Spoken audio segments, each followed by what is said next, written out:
Captain Baidar sat motionless on his horse, watching the horizon turn dark with steel.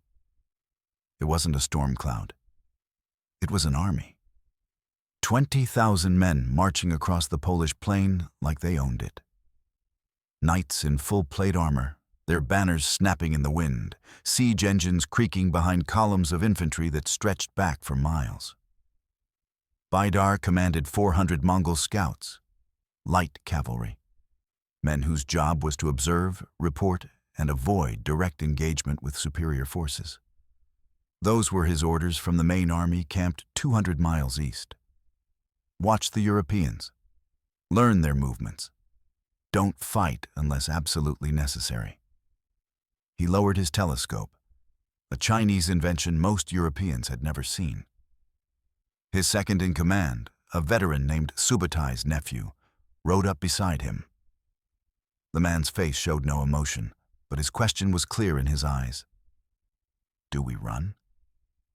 Baidar looked back at the approaching army.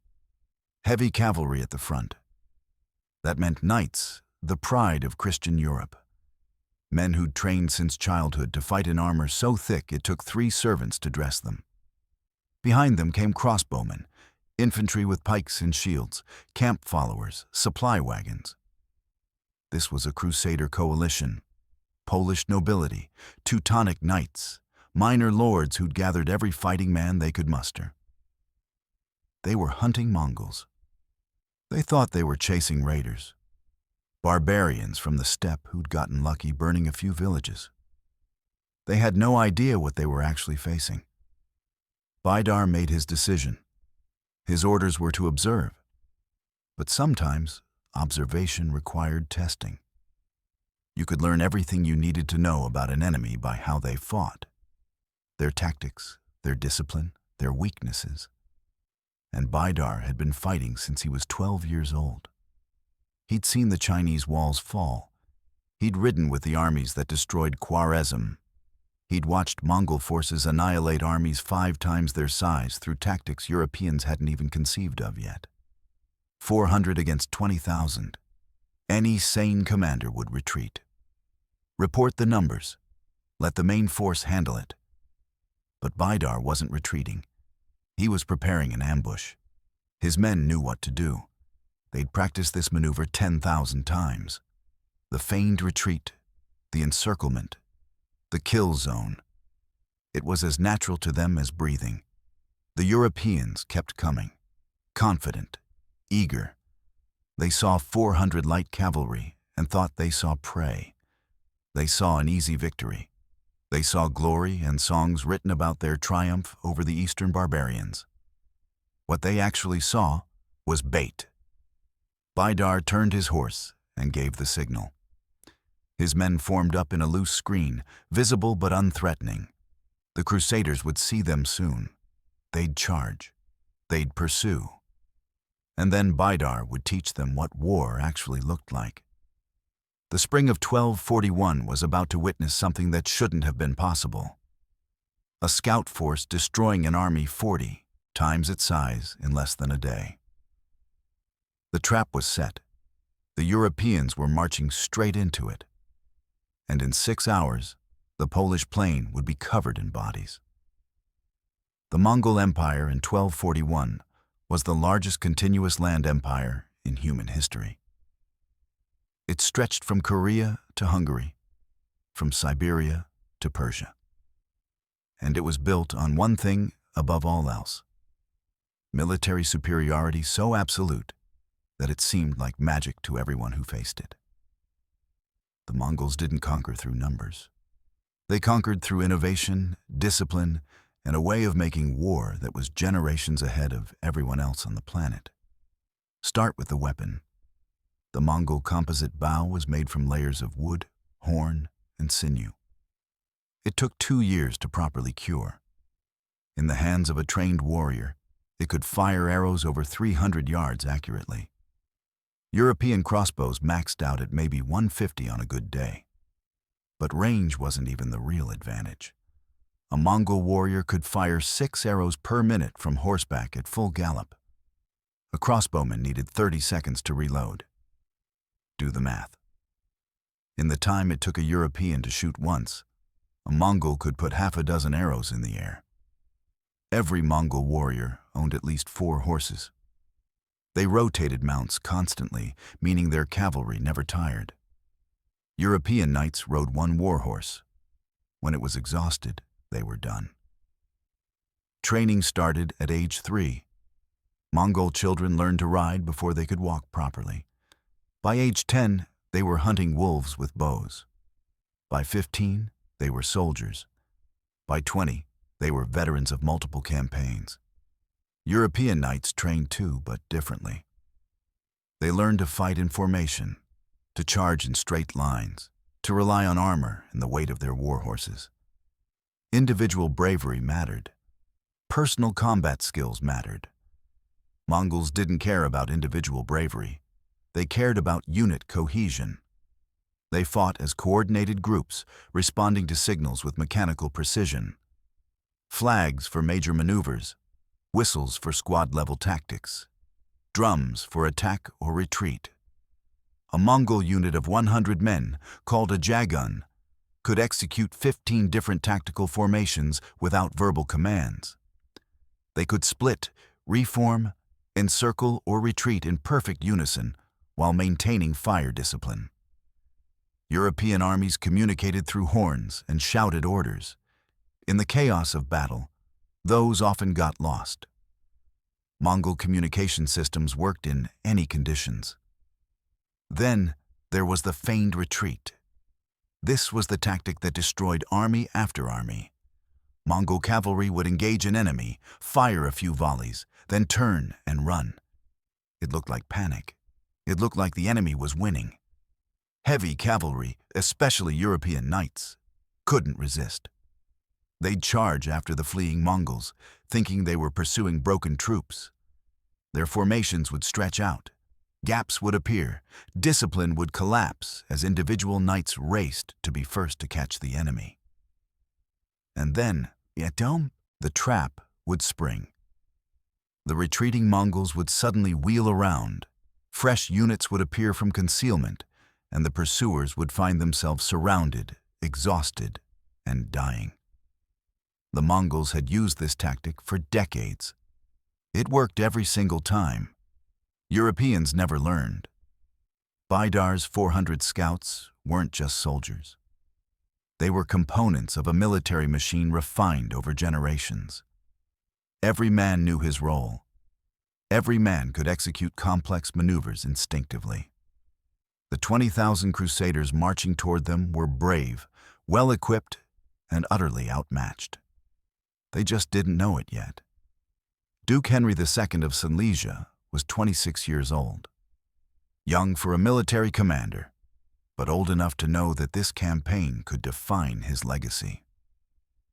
He rode at the head of the Crusader column, his armor polished to a mirror shine, his banner streaming behind him. Henry had spent his entire life preparing for this moment. He was born into Polish nobility, raised on stories of Crusader glory, trained in the knightly arts since he could hold a practice sword. He'd never led an army in a major battle before, but he'd studied the histories. He knew the tactics. And right now, everything seemed to be going perfectly. His scouts had spotted a Mongol force ahead. Small, maybe 400 or 500 riders. Light cavalry with no visible armor, carrying those curved bows the Eastern warriors favored. They looked more like bandits than soldiers. Henry's army outnumbered them 40-1. This wasn't going to be a battle. It was going to be a massacre. And Henry would return home a hero, the man who'd driven the Mongol raiders from Polish soil. The Crusader coalition he commanded was impressive. The corps was Polish heavy cavalry, knights from noble families who'd answered his call. Alongside them rode Teutonic knights, the legendary warrior monks who'd crushed pagans across the Baltic. There were contingents from minor lords, each bringing their own men at arms. Behind the cavalry came the infantry, thousands of foot soldiers with pikes, swords, and shields. Crossbowmen who could punch through armor at close range. camp followers, supply wagons, everything needed to sustain an army in the field. They'd been marching for days, following reports of Mongol raiders burning villages and stealing livestock. The eastern barbarians had been terrorizing the frontier for weeks, hit-and-run attacks. Nothing that suggested they could stand up to a real army. Among the knights rode a young man named Pyotr. He was 19, the youngest son of a minor lord. This was his first real campaign. He'd trained his whole life for this. Learned to fight in armor, to control a war horse in battle, to lower a lance at full charge.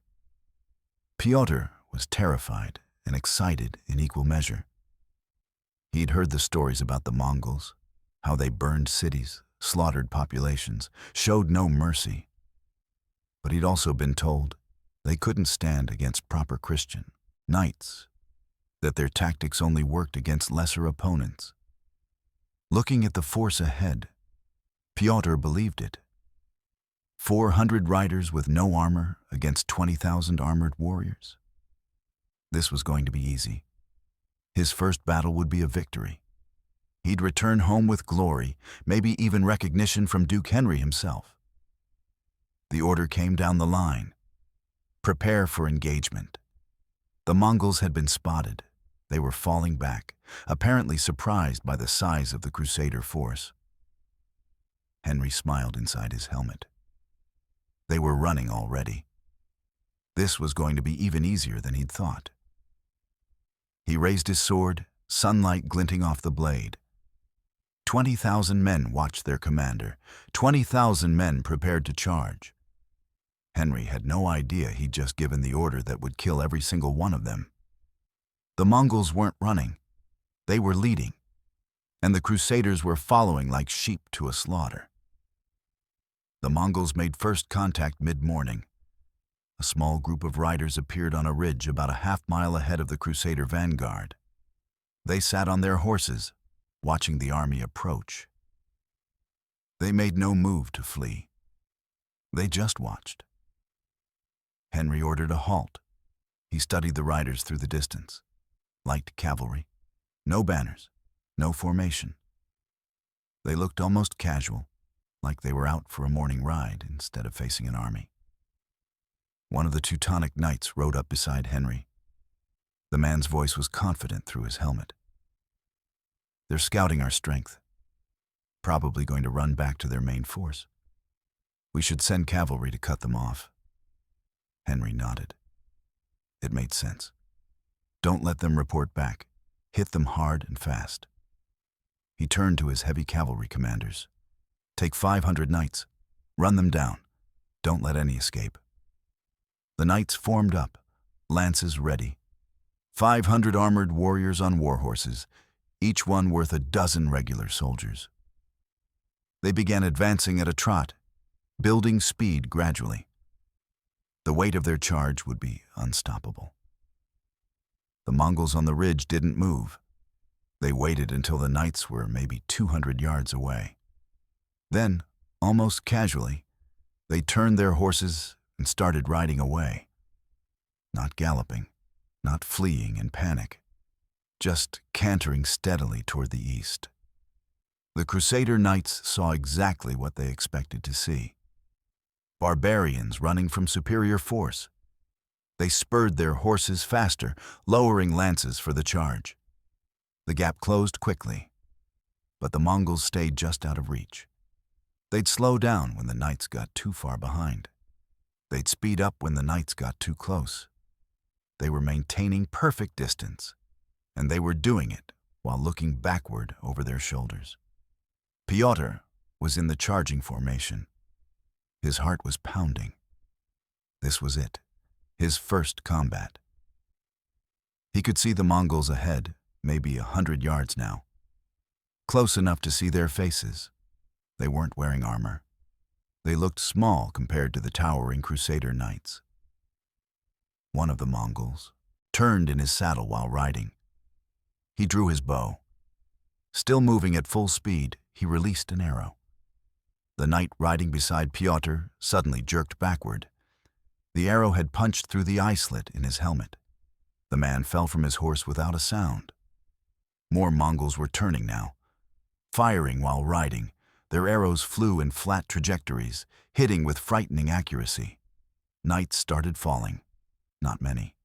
Maybe 1 in 10 arrows found a gap in armor. But they kept firing. The Crusader charge began to spread out. The faster horses pulled ahead. Formation broke down as individual knights focused on catching their targets. Gaps appeared between riders. They'd been chasing for maybe 20 minutes when Pyotr realized something was wrong. They'd traveled nearly 2 miles from the main army. The Mongols were still ahead, still just out of reach, still firing those damned arrows over their shoulders. And now, there were more of them. Groups of riders appearing from behind hills and tree lines. Not attacking, just moving parallel to the chase, flanking. One of the older knights finally understood. He tried to call for retreat, shouting for the formation to turn back. But his voice was lost in the thunder of hooves and the bloodlust of the charge. The Mongols led them another mile east. The terrain was changing, more open, fewer trees, perfect cavalry ground. And then, almost gently, the Mongols stopped retreating. They wheeled their horses in perfect unison and faced the charging knights. Behind the Crusaders, more Mongol riders appeared. Hundreds of them, moving into position with mechanical precision. The trap had closed, and the killing was about to begin. Pyotr realized they were surrounded in the instant before the arrows started falling. Not scattered shots, a storm. Hundreds of arrows launched simultaneously from every direction. The sound was like rain on a roof, except the rain was iron, and it was punching through armor, through shields, through flesh and bone. Knights fell screaming, horses collapsed, sending armored riders tumbling. Pyotr's horse took 3 arrows in its neck and went down hard. He hit the ground in full armor, the impact knocking the wind from his lungs. Around him, the formation was dissolving into chaos. The Mongols weren't charging. They stayed at range, maybe 80 yards out, circling the mass of trapped knights. Every rider firing methodically. Draw, aim, release. Draw, aim, release. 6 arrows per minute per man. The math was brutal. 300 Mongol riders, each firing 6 arrows per minute. That's 1,800 projectiles every 60 seconds. Even if only 1 in 10 found a gap in armor, that was nearly 200 casualties per minute. The knights tried to charge out of the trap. Groups of riders would spur their horses toward a section of the Mongol circle, trying to break through. The Mongols would simply open a gap, let them pass, then close behind them and continue firing into the main body. The riders who broke through didn't escape. Fresh Mongol units were waiting outside the circle. They'd run down the scattered knights, firing from behind and alongside, bringing down horses and targeting the gaps in armor at joints and visors. Back in the kill zone, the wounded were piling up. Knights in 70 pounds of armor couldn't get up once they fell. They lay on the ground, trying to crawl, while arrows continued to rain down. Pyotr managed to stand. An arrow hit his shoulder plate and bounced off. Another hit his helmet and rang like a church bell. He was disoriented, terrified, watching friends die around him. A knight he recognized, a man who'd told jokes around the campfire the night before, took an arrow through the throat. Blood poured down his armor. He tried to speak, but only made wet choking sounds. The Mongols adjusted their aim. They weren't firing blindly. They were targeting specific weaknesses. Gaps under the arms, the inside of elbows, face guards, the joints at the back of knees. 15 minutes into the slaughter, maybe half the original 500 knights were down. The rest were trapped in a tightening circle, watching their ammunition pile up around them as spent arrows littered the ground. Then the Mongols changed tactics. They stopped firing and charged in with lances and sabers. Not all at once. Small units would rush in, strike, and wheel away before the knights could effectively counter. It was like watching wolves pull down prey. Slash and retreat, strike and fade. The heavily armored knights couldn't catch the light cavalry. They were too slow, too exhausted, too disorganized.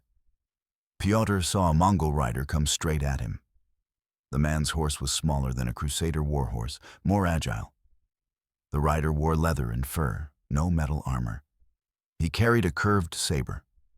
The Mongol cut at Pyotr's horse. The animal went down.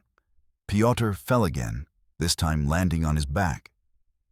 Through his helmet's eye slits, he saw blue sky. Then a Mongol face appeared above him. The saber came down. Pyotr tried to raise his arm. The blade found the gap at his shoulder joint. He felt cold. Then nothing. Around him, the last of the 500 knights were dying. The engagement had lasted less than an hour. Back at the main Crusader army, Duke Henry still didn't know what had happened, but he was about to find out. Henry saw the dust cloud before he saw the riders. A handful of horses, maybe 10 or 12, galloping back toward the main army at full speed. He felt a spike of anxiety. Where were the other 490 knights? The survivors reached the Crusader lines and nearly collapsed from their horses. These were experienced warriors, men who'd fought in multiple campaigns. They were pale, shaking, some wounded and bleeding through their armor. Their report was almost incomprehensible. Ambush, surrounded, arrows everywhere, everyone else dead.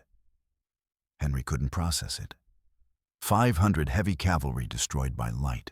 Horse archers? Impossible. These men were in shock. They were exaggerating. Battle did that sometimes, made small encounters seem larger than they were. But the survivors kept insisting. The entire force was gone. Massacred. The Mongols had led them into a trap and killed them all. One of Henry's advisors urged retreat. Pull back to the fortified towns. Don't engage in open field battle. The Mongols were too mobile, too skilled at their hit and run tactics. Henry refused. Retreat meant admitting defeat without even fighting. It meant the stories would say he ran from a force 40 times smaller than his army. His reputation would be destroyed. More than that, Henry believed in the superiority of Christian knights. Armored heavy cavalry was the pinnacle of military power. It had to be.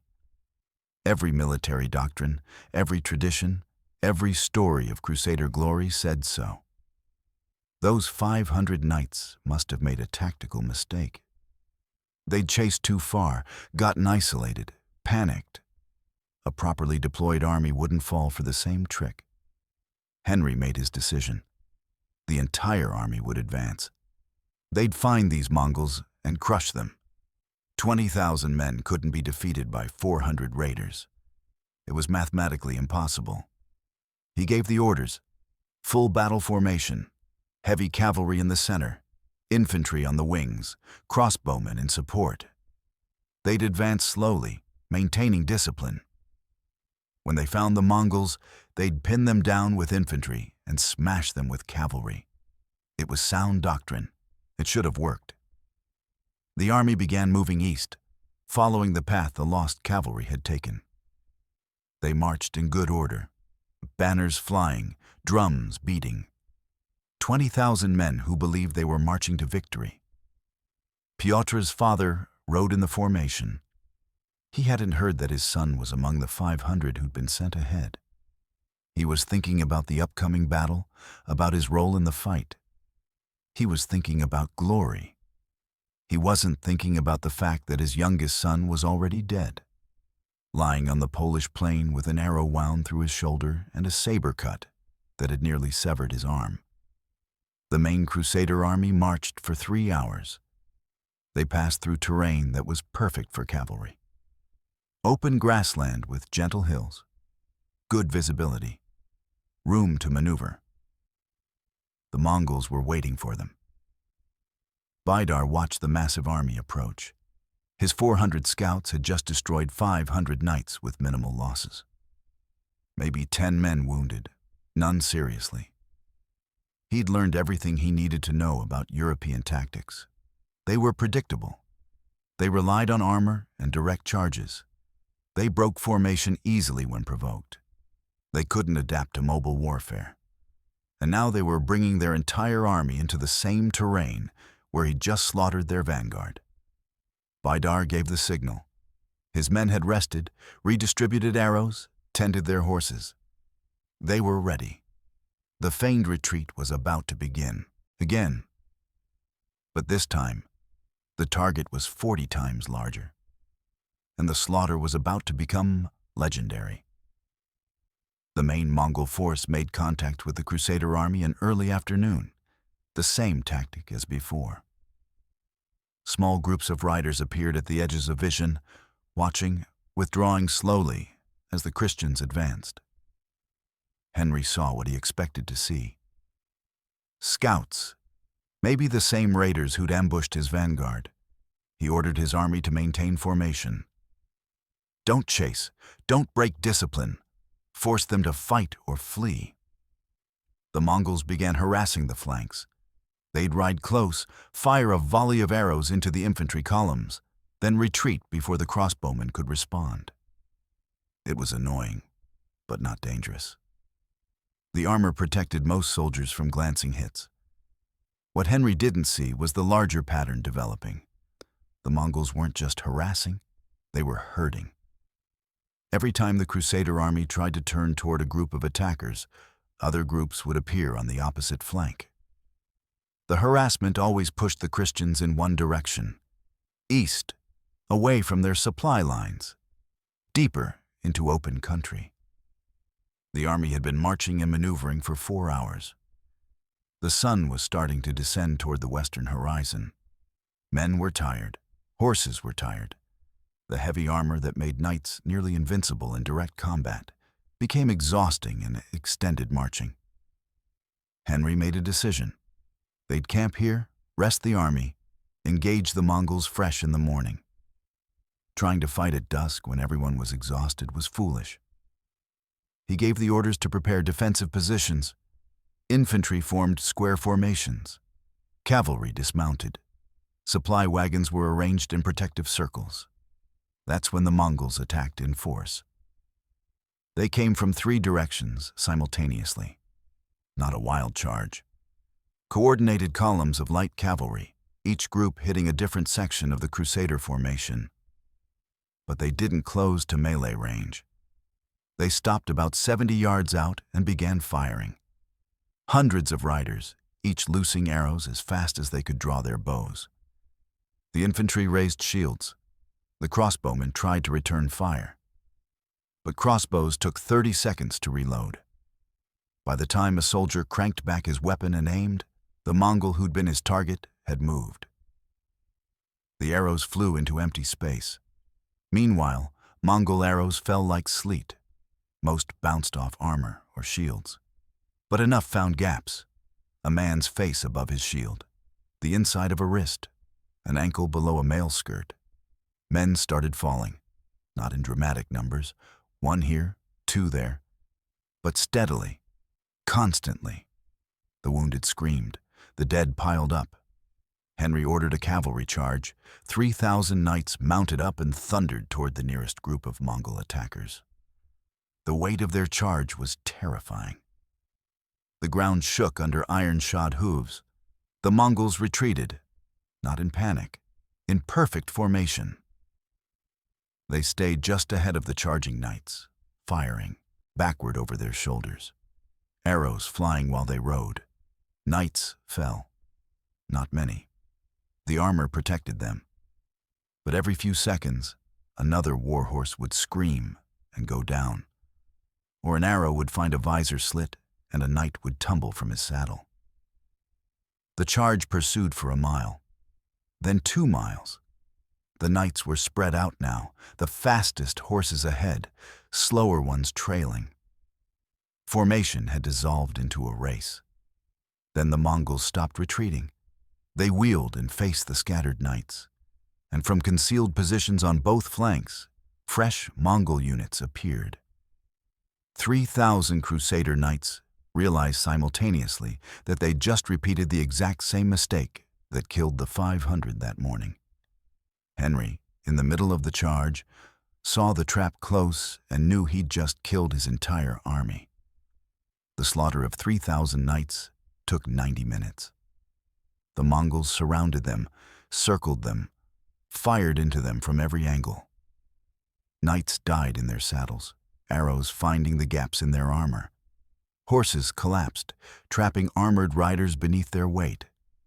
Some knights tried to break through the encirclement. A few succeeded, scattering across the plain.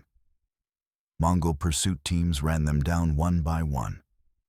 Light cavalry catching exhausted war horses. Riders too tired to fight back effectively. Pyotr's father died in the first 20 minutes. An arrow through his throat, almost identical to how his son had died hours earlier. He fell from his horse and bled out on the grass. Father and son both dead in the same campaign, killed by the same enemy, neither knowing the other's fate. Back at the main Crusader position, the remaining 17,000 men watched their cavalry disappear into the distance and not return. The dust cloud where the fighting was happening was too far away to see details. But the direction was clear. The knights had charged east and weren't coming back. Infantry began to panic.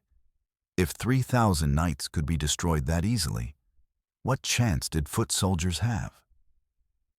Men started deserting, dropping weapons and running.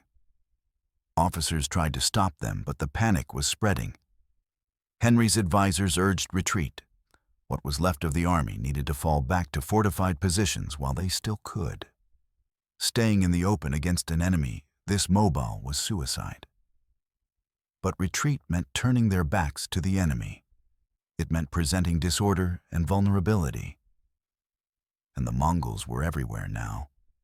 Small groups of riders visible in every direction, watching, waiting. Henry realized the trap he'd walked into wasn't just tactical. It was psychological. Every option led to destruction. Charge and be surrounded. Retreat and be hunted. Stand still and be shot to pieces. He made his final decision. They'd form defensive squares and hold position until dark, then retreat under cover of night. It was the only option that might save part of the army. The remaining forces contracted into tight formations. Infantry on the outside, crossbowmen in the middle. Officers moved through the ranks, steadying men, threatening deserters. The Mongols closed in. They didn't charge the defensive squares. They surrounded them at range and began firing. Arrows arced high into the air and fell like rain onto the packed formations. Shields could only cover so much. Men died standing shoulder to shoulder with their brothers. The wounded fell and were trampled by those still standing. The formations contracted as outer ranks collapsed. Henry stood in the center of one square, his banner still flying above him. He'd lost his cavalry. He'd lost half his infantry to desertion or death. But he wouldn't surrender. Christian knights didn't surrender to pagans. Around him, men were dying. An arrow hit his shoulder plate and bounced off. Another hit the knight beside him in the eye. The man's scream cut off as he fell. The sun was setting. The Mongols showed no signs of stopping. They had unlimited arrows, or seemed to. They fired and fired and fired. In the dying light, Henry saw movement to the north. More riders. Hundreds of them. Fresh Mongol reinforcements arriving. He'd been fighting 400 scouts. Now he was facing 800. Maybe more. The battle had been going for 6 hours. The Polish plain was covered in bodies. The Crusader army that had numbered 20,000 that morning was down to maybe 8,000 effectives. Still trapped. Still dying.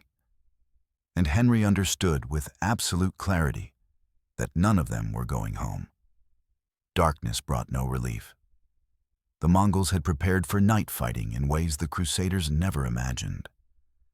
They'd positioned units based on landmarks scouted earlier.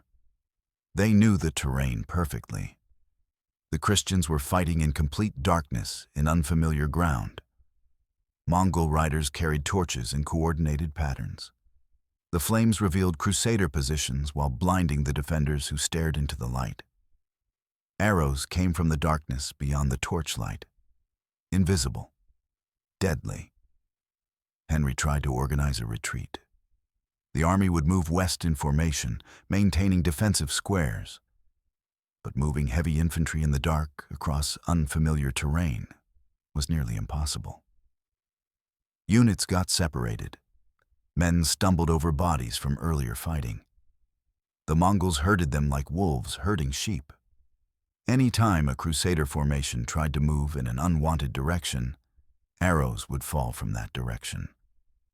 The Christians could only move where the Mongols allowed them to move. They were being driven into rougher terrain. Hills and broken ground where maintaining formation became impossible. Where cavalry, if any had survived, couldn't operate. Where infantry had to climb in armor, while arrows fell on them from elevated positions. Groups of soldiers began surrendering, throwing down weapons, kneeling, begging for mercy in Polish and German and Latin. The Mongols killed them anyway, execution style, quick and efficient. Mongol doctrine didn't include taking prisoners during active operations. Prisoners slowed you down. They consumed resources. They were a liability. After the battle, maybe. During the battle, no mercy. Henry's Square was one of the last formations still holding together. Maybe 2,000 men surrounding their duke. The banner still flying, men still fighting. They'd been pushed to the top of a low hill, defensible but also trapped. No retreat routes, no escape. Mongol riders circled the base of the hill just out of spear range. They fired upward into the mass of men. In the torchlight, you could see arrows rising and falling. See men collapse. Henry knew this was the end. There was no dramatic realization, no movie moment, just tired acceptance. He'd led his army into annihilation. 20,000 men, dead or dying because he'd underestimated an enemy he didn't understand. One of his knights, a veteran who'd fought in the Baltic Crusades, spoke quietly. "We should charge. Die like warriors instead of being shot like animals." Henry nodded. It was the only choice left. A final charge. Futile but dignified. He raised his sword. The men around him understood. This was goodbye. Some prayed, some wept, some just gripped their weapons tighter. Henry gave the order. The square broke and charged down the hill. 2,000 armored men running at Mongol positions, screaming war cries, knowing they were dead but choosing to meet death on their feet. The Mongols didn't run. They opened gaps in their line, let the charging knights through, then closed behind them, surrounding, dividing, isolating. Henry made it maybe 50 yards before a Mongol rider cut across his path. The steppe warrior's horse was faster, more agile. The saber strike was textbook perfect. It caught Henry below his helmet, above his gorget, the gap every suit of armor had. Duke Henry II of Silesia fell from his horse. He was dead before he hit the ground.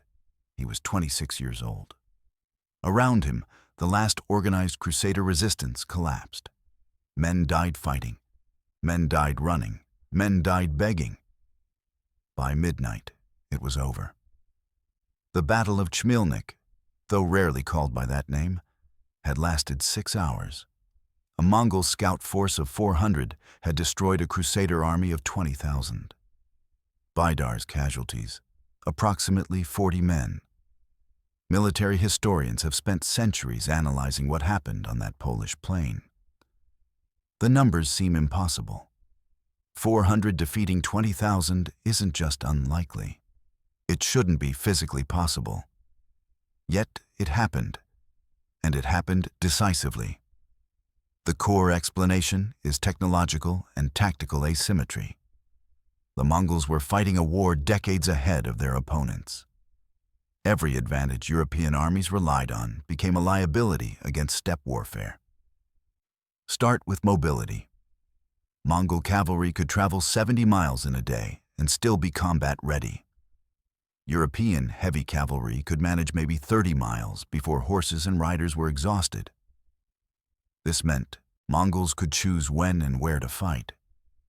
They could retreat faster than Europeans could pursue. They could reinforce threatened positions before enemies could exploit weaknesses. The composite bow was a force multiplier beyond anything Europeans possessed. A skilled Mongol archer could maintain accurate fire at 300 yards. European crossbows topped out at 150 yards maximum, and usually less in practical combat conditions. Rate of fire compounded the advantage.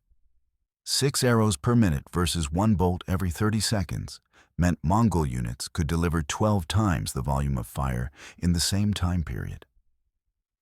Even accounting for lower individual accuracy, the sheer volume overwhelmed European defenses. European armor, the pride of knightly warfare, became a trap in mobile combat. Yes, it protected against most arrow hits, but it was heavy, exhausting, and immobilizing when a knight fell. An armored warrior on foot couldn't catch light cavalry, couldn't retreat effectively, couldn't adapt to changing battlefield conditions. The feigned retreat exploited European tactical doctrine perfectly. Knights were trained to charge, to pursue, to close with the enemy and fight at close quarters where their armor and weapons gave advantage. This doctrine worked beautifully against other European armies and against most infantry forces. Against mobile horse archers who never intended to stand and fight, it was suicidal. The charge broke formations, exhausted horses, scattered units across terrain, created exactly the conditions Mongols needed to surround and destroy piecemeal. Communication was another critical factor. Mongol units coordinated through visual signals that worked at distance and in chaos. European armies relied on verbal orders and horn signals that often got lost in battle noise. This meant Mongol formations could split, reform, and execute complex maneuvers while maintaining unit cohesion. European formations, once broken, were nearly impossible to reassemble under fire. Training quality made everything else work. Mongol warriors practiced these tactics from childhood. They'd executed the feigned retreat hundreds of times. They knew exactly how much distance to maintain, exactly when to turn and fire, exactly how to coordinate with adjacent units. European knights trained extensively too, but in different skills. Individual combat, lance charges, melee fighting. These were valuable abilities against the wrong enemy. It's like matching a medieval army against modern combined arms forces, explains one contemporary military analyst.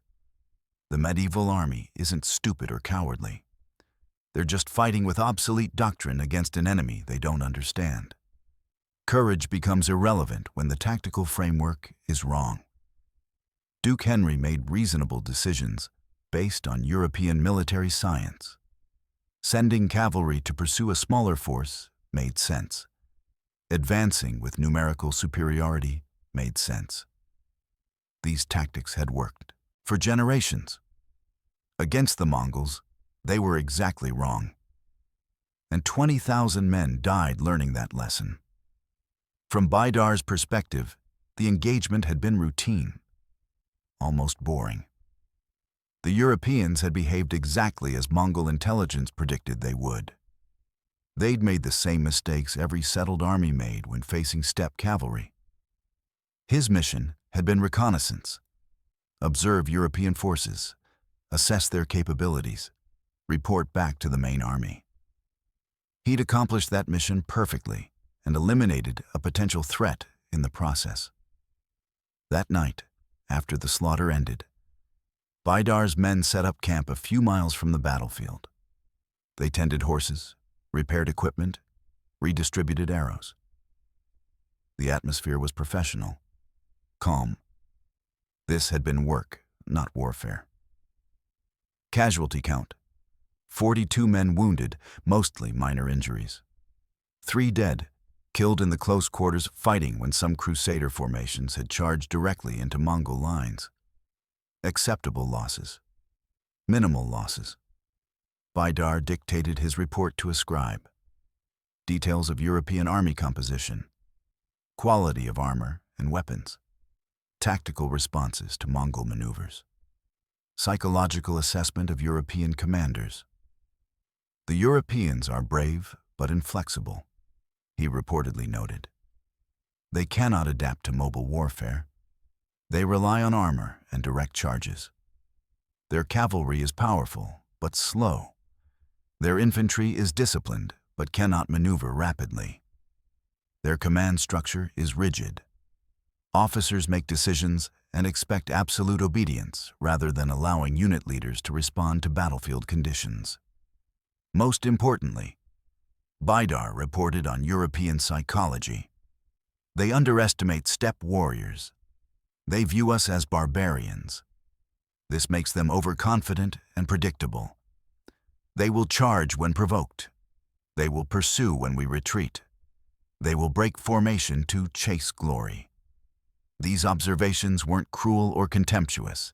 They were clinical, professional assessment. The Mongols studied war the way scholars studied philosophy. Every battle was a learning opportunity. Every enemy a puzzle to solve. The report continued. Recommendation: European armies can be defeated through mobility and firepower. Avoid direct engagement. Use feigned retreat to separate cavalry from support. Surround and annihilate isolated units. Target officers to break command structure. Further recommendation: European fortifications are strong. Siege warfare would be costly. Better to destroy field armies and starve cities into submission than assault walls directly. Baidar sent riders east with the report.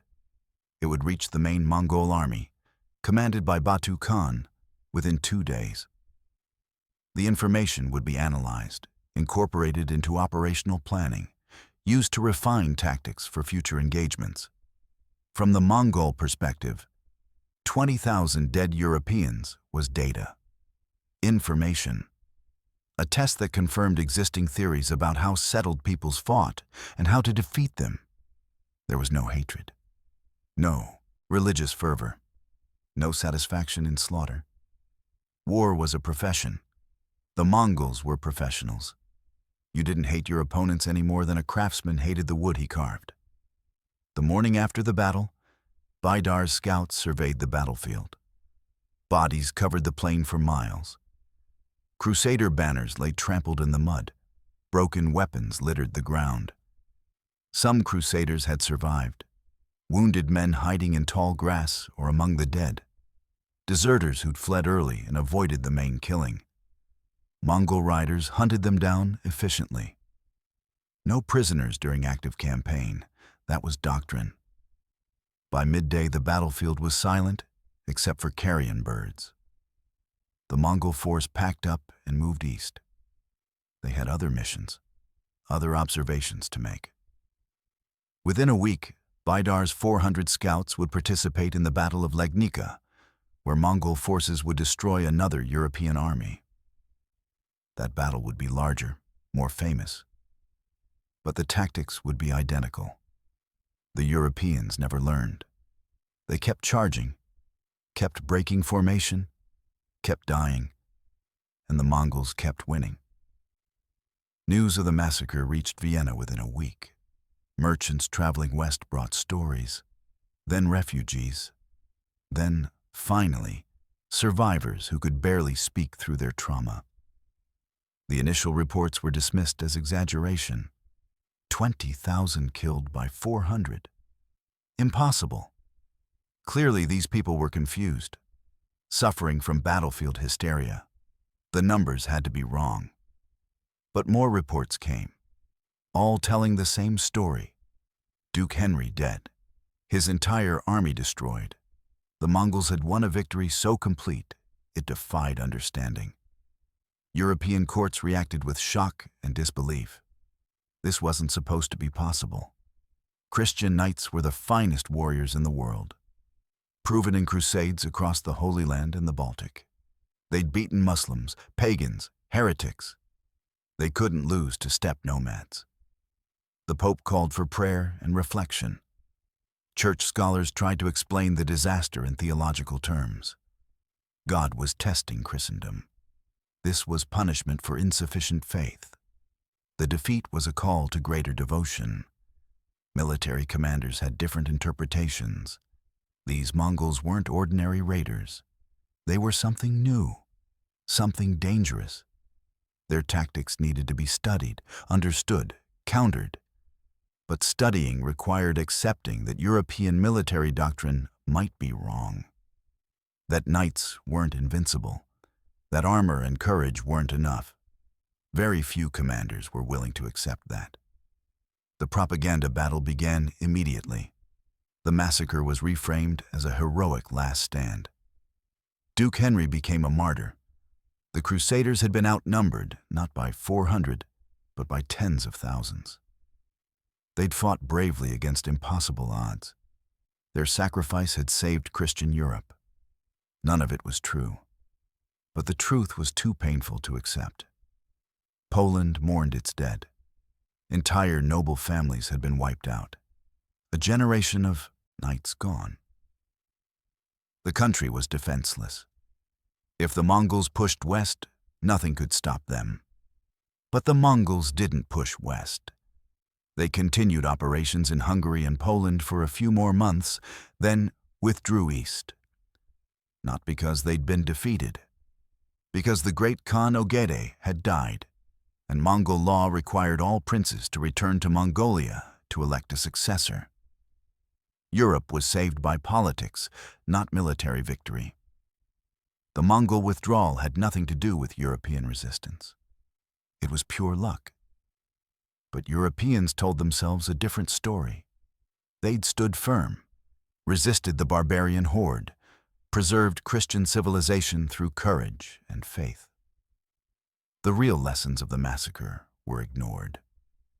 European armies continued using the same tactics, the same formations, the same doctrine.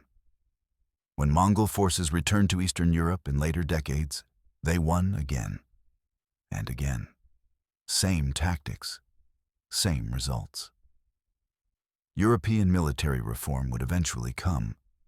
Adoption of gunpowder weapons, development of professional standing armies, evolution of combined arms tactics. But that took centuries. In the immediate aftermath of 1241, the massacre on the Polish plain changed nothing strategically. Europe continued fighting the way it always had.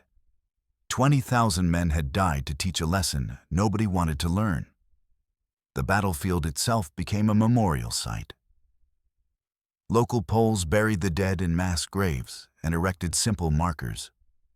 Families came looking for sons and fathers and brothers who'd never returned. Piotr's mother came. She learned that both her husband and youngest son had died in the same battle. Different times, different places on the same killing ground. She knelt between two unmarked graves and wept. She wasn't alone. Hundreds of families lost multiple members. The massacre had gutted Polish nobility. The social and economic effects would last for generations. But the stories persisted. Poems were written, songs composed. The doomed charge of the Crusaders became legend. The reality, that they'd been led into a trap and slaughtered like animals, was too brutal for public memory. History prefers heroes to victims. Europe needed its dead to be heroes. So that's what they became. Centuries later, military historians study the massacre as a textbook example of asymmetric warfare. Modern armies analyze the tactics. War colleges use it as a case study in what happens when technological and doctrinal advantages meet numerical superiority. The lessons are clear. Numbers mean nothing without effective doctrine. Courage means nothing without sound tactics. Equipment advantages evaporate against mobility and superior coordination. The Mongols revolutionized warfare in ways Europe wouldn't match for hundreds of years. Their military system emphasized speed, flexibility, and coordination. They fought as integrated units, not as individual warriors. They used intelligence gathering and reconnaissance to shape battles before they began. European warfare in the 1300s was still fundamentally medieval, based on feudal levies, dependent on individual knightly prowess, focused on direct charges and close combat. It worked fine against other medieval armies. Against the Mongols, it was obsolete. The composite bow technology alone was worth 50 years of European archery development. The communication systems were decades ahead.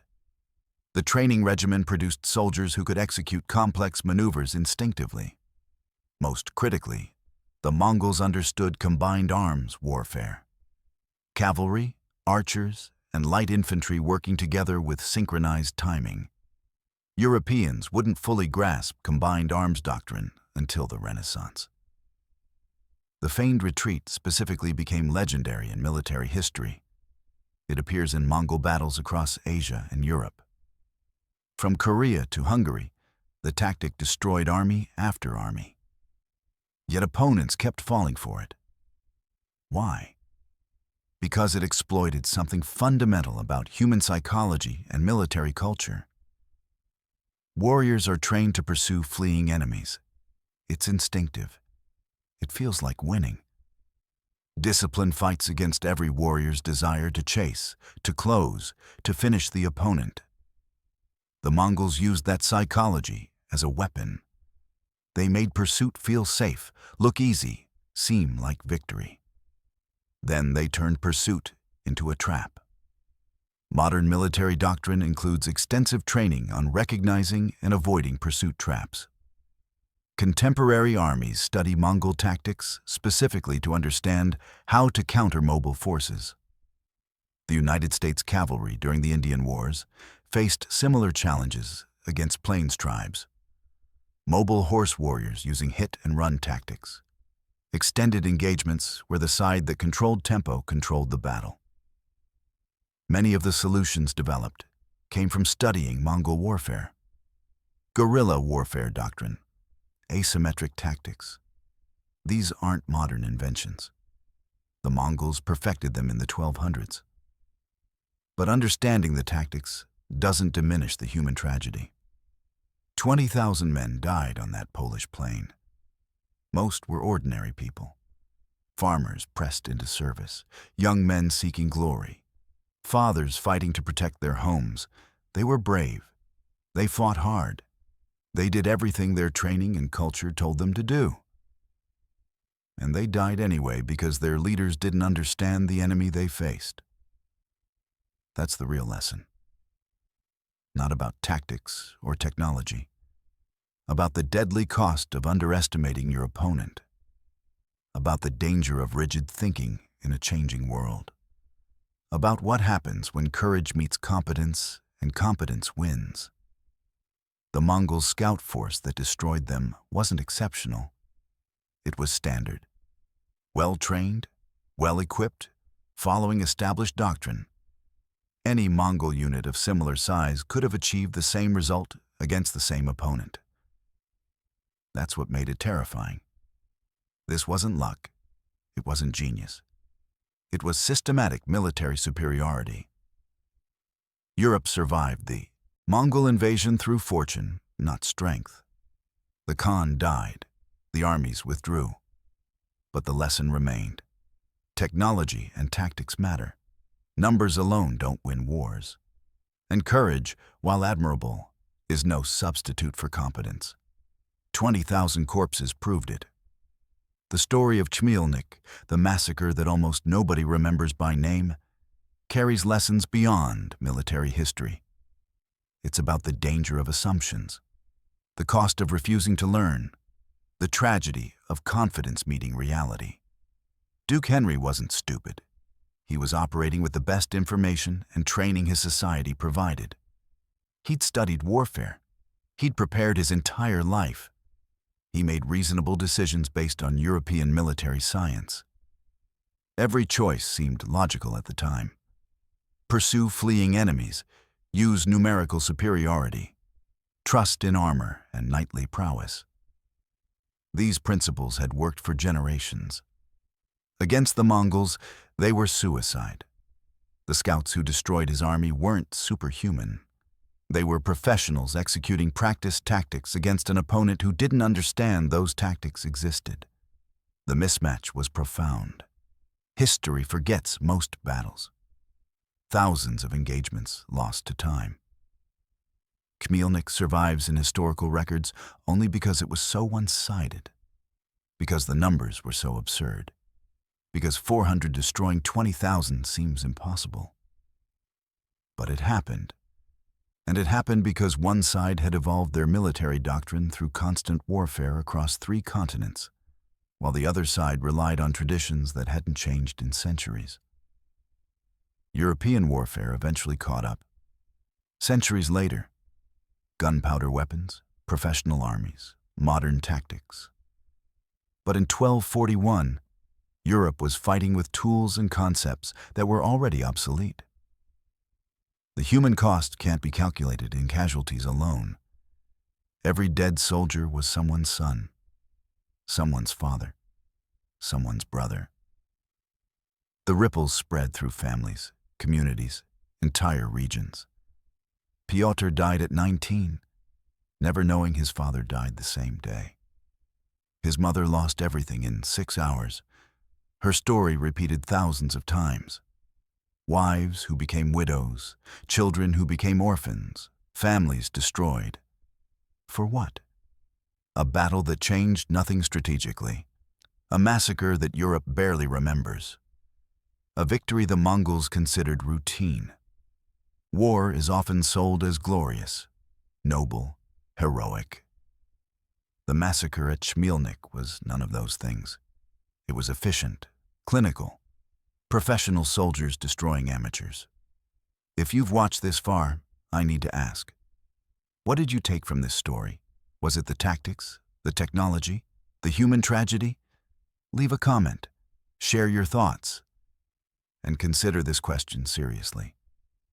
If you were Duke Henry, with the knowledge and training available in 1241, would you have made different decisions? Could you have?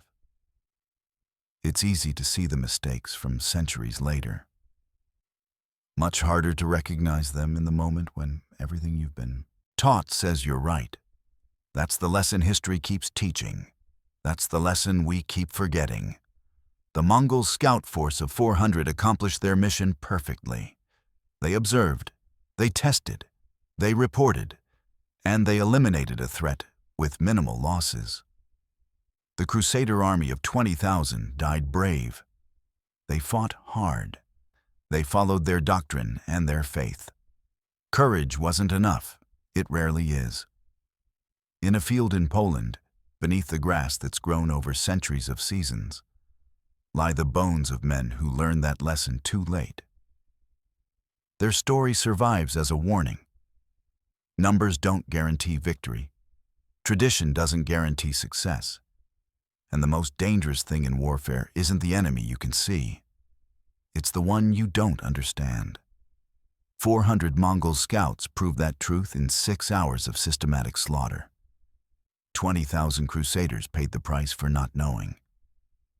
And Europe, by pure luck, survived long enough to eventually learn. But on that spring day in 1241, knowledge came too late for the men dying on the Polish plain. Their legacy is a question every military commander should ask. Do I truly understand my enemy? Or am I fighting the war I trained for instead of the war I'm in? The answer matters. The stakes are measured in lives. The battlefield remembers, even when history forgets.